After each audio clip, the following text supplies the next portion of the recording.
সন্ধেবেলার নাস্তা হোক বা বাচ্চাদের মন ভালো করার জন্য এরকম ফুলকো ফুলকো একটা সুন্দর মুখরোচক নাস্তা আপনিও সহজেই বানিয়ে নিতে পারেন। তো নমস্কার বন্ধুরা, দীপার রান্নাঘরে তোমাদেরকে অনেক অনেক স্বাগত। তো আজকে আমি বানাতে চলেছি সুজি দিয়ে তৈরি খুবই সুন্দর মুখরোচক একটি নাস্তার রেসিপি। তার জন্য প্রথমেই আমি এখানে একটা মিক্সি জারে চিনি দিয়ে দিলাম। এখন আমি একটু চিনিটাকে গুঁড়ো করে নেব। তোমাদের কাছে মিক্সি না থাকলে তোমরা শিলনোড়াতেও গুঁড়ো করে নিতে পারো। এখানে চিনির গুঁড়োটাই ব্যবহার করলে ভালো হবে।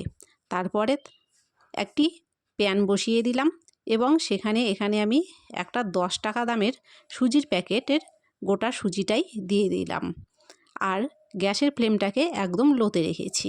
এবারে আলতো হাতে সুজিটাকে হালকা করে ভেজে নেব। আর মাথায় রাখতে হবে সুজিটাকে কিন্তু লাল করে ভাজা যাবে না, সাদা করে ভেজে নিতে হবে।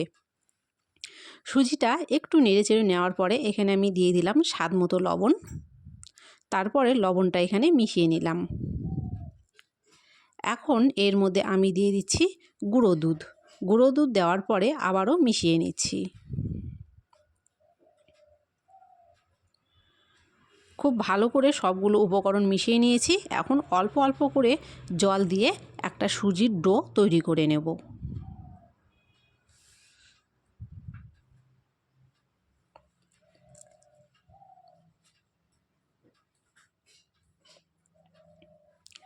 জলটা কিন্তু এখানে মাপ বুঝে ব্যবহার করতে হবে, ঠিক যতটুকু প্রয়োজন। বেশি দিলে কিন্তু সুজিটা নরম হয়ে যাবে। সুজিটা আমার হয়ে গেছে, এখন আমি একটা থালার মধ্যে নামিয়ে নিচ্ছি।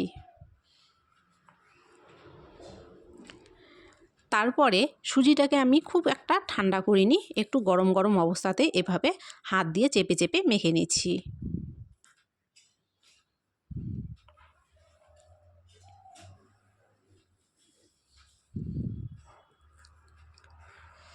আর এখানে যে চিনিটা আগে থেকে গুঁড়ো করে রেখেছিলাম সেটা আমি স্বাদ মতো নিয়ে নিচ্ছি। তো তোমরা যতখানি সুজি নেবে ঠিক সেই অনুযায়ী এখানে চিনির গুঁড়ো ব্যবহার করবে।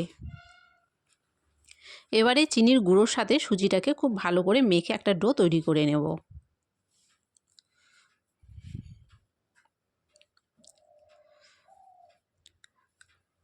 চিনিটা দেওয়ার পরে কিন্তু এটা একটু নরম হয়ে যাবে, তাতে ভয় পাওয়ার কিছু নেই।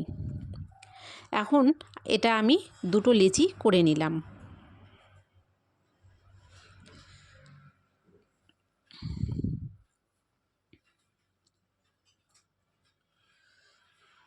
সুজির ডোটা বেলে নেওয়ার জন্য এখানে আমি একটু আটা ব্যবহার করছি। যেভাবে আমরা রুটি বেলি ঠিক সেভাবে এখানটায় বেলে নেব, তবে একটু মোটা রেখে বেলবো।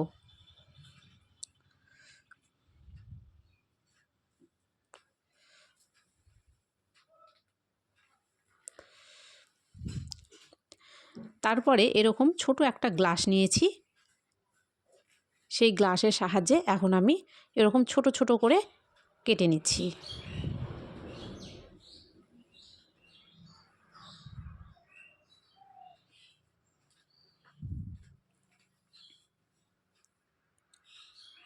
তোমরা দেখতে পাচ্ছ খুব সহজেই কিন্তু এগুলো উঠে যাচ্ছে, যেহেতু নিচে আটা দিয়ে বেলেছিলাম।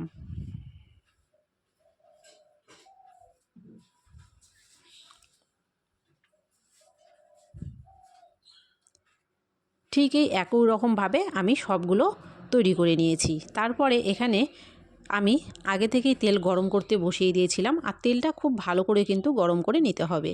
তারপরে তৈরি করে রাখা নাস্তাগুলো তেলের মধ্যে দিয়ে দিব, আর এগুলো দেখবে নিজে থেকেই খুব সুন্দরভাবে ফুলে উঠছে।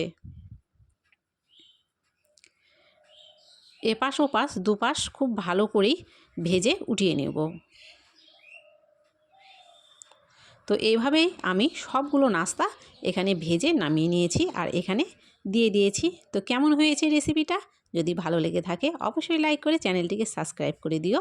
তোমাদের সকলকে অসংখ্য ধন্যবাদ।